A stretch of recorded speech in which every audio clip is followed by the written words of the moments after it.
जब मैं आप लोगों के बीच में खड़ा हूं, मुझे जितना प्यार मिलता है, मुझे इतनी खुशी होती है दिल से और इतना गर्व महसूस होता है। मैं आज इतने सब लोगों में दावे के साथ कह सकता हूं कि बिहार मेरा दूसरा घर है। जब जब बिहार मुझे बुलाता रहेगा मैं आता रहूंगा।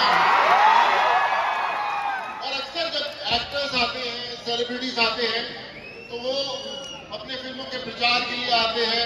शायद कभी मैं भी आऊंगा, लेकिन आज मैं इतने हजारों लोग यहाँ पर खड़े हुए हैं, मैं आप सबसे वादा करता हूं कि जो भी मुझे सुन रहा है, देख रहा है, कि बिहार को जब भी मेरी जरूरत पड़ेगी, आधी रात को 24 घंटे सोनू सूद खड़ा हुआ मिलेगा।